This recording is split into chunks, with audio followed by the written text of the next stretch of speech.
At his Hyannisport home on Cape Cod, Massachusetts, a young man of 43 learned in November 1960 that he had been elected 35th President of the United States.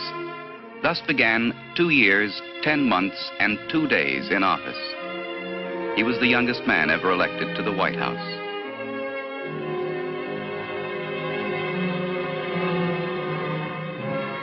January 20th, 1961 saw Washington crowded with hundreds of thousands of visitors, here to see Mr. Kennedy take the oath of office, administered by the Chief Justice of the Supreme Court, Earl Warren.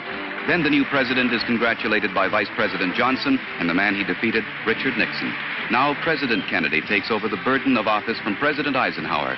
In his inaugural address, he sounded a clarion call to men of all nations.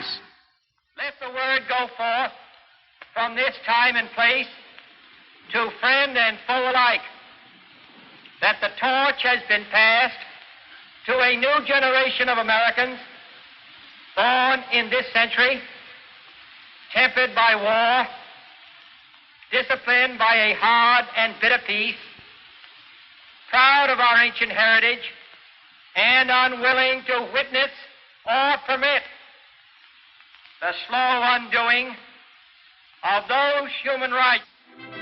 The inaugural parade was a gala tribute to the new president. For 3.5 hours, military and civilian units passed in review, and the president's heroism in World War II was recalled. In June of 1961, President Kennedy traveled to Vienna to meet with Russia's Premier Khrushchev. The Soviet chieftain was soon to discover that in President Kennedy, free men had found a champion who would lead them with courage and vision. 2 years later, President Kennedy visited Berlin. He toured the wall of shame that divided a proud German city.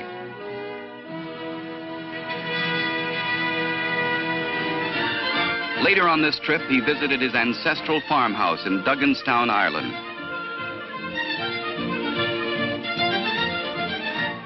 As the first Roman Catholic president, he met with Pope Paul VI.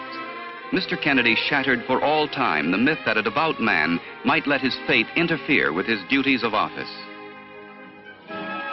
In October of 1962, high-flying U.S. reconnaissance planes photographed Russian missile bases being hacked out of the Cuban jungle. This precipitated a crisis that threatened a nuclear holocaust. President Kennedy ordered a blockade of Cuba and demanded that Russia remove this threat to peace. Troops were moved to the Florida coast, just 90 miles from Cuba, while an anxious world waited. President Kennedy stood as a towering symbol of all men, and he forced the Russians to retreat to Moscow. The missiles were shipped home, and Khrushchev promised to recall other offensive weapons. I have today been informed by Chairman Khrushchev that all of the IL-28 bombers now in Cuba will be withdrawn in 30 days. He also agrees that these planes can be observed and counted as they leave. President Kennedy took an equally firm stand on a major domestic issue. When Alabama's governor defied a court order, the president federalized the National Guard, ordered them to remove the governor from the steps of the state university. And the first 2 Negroes were enrolled at the University of Alabama. He offered his full support to the Civil Rights March on Washington.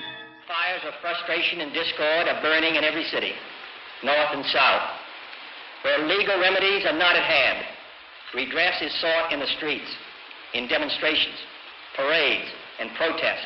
This is what we're talking about, and this is a matter which concerns this country and what it stands for. President Kennedy fought long and valiantly for a ban on nuclear testing in the atmosphere, and his efforts were crowned with success. More than 100 nations initialed the agreement that was ratified by Congress.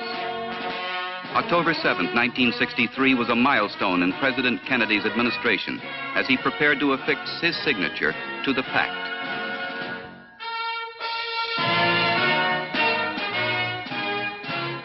If this treaty fails, it will not be our doing. Historians may well look back on the Peace Corps, the victory in the Cuban crisis, and the Test Ban Treaty as the 3 great milestones for President Kennedy. November 22nd, 1963. President Kennedy arrives in Dallas, and his rendezvous with grim destiny. It is a little afternoon time, and throngs are waiting to greet him. But death is less than an hour away. At 1:25, the motorcade moves into the downtown area. In a warehouse, a sniper with a rifle poised waits. The cheers of the crowds almost muffle the 3 shots. The assassin's aim is deadly. Mr. Kennedy is rushed to a nearby hospital. But the president is dead. A shocked nation weeps. Just 99 minutes after President Kennedy's death, Vice President Lyndon B. Johnson is sworn in as the 36th President of the United States and returns to Washington.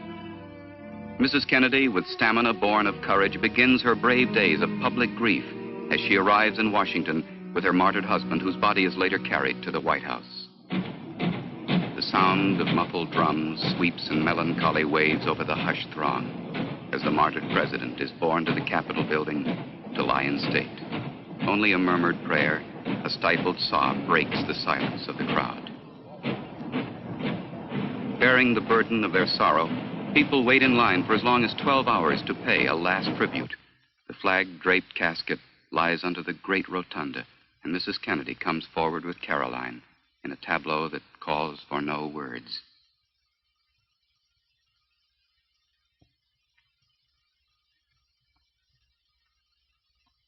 A 250,000 people brave near freezing weather through the long night to offer their final respects.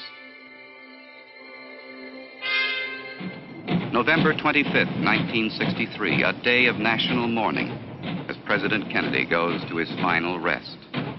Mrs. Kennedy walks behind the caisson with firm step yet fearful eye. Behind her come world leaders from 92 nations. A solemn pontifical mass is offered at St. Matthew's Cathedral.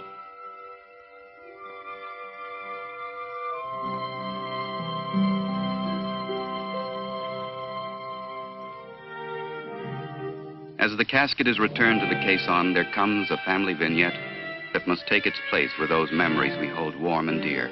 A soldier's farewell to his father. The cortege crosses the Potomac to the Arlington National Cemetery. Here will rest the scholar and statesman and war hero and martyr.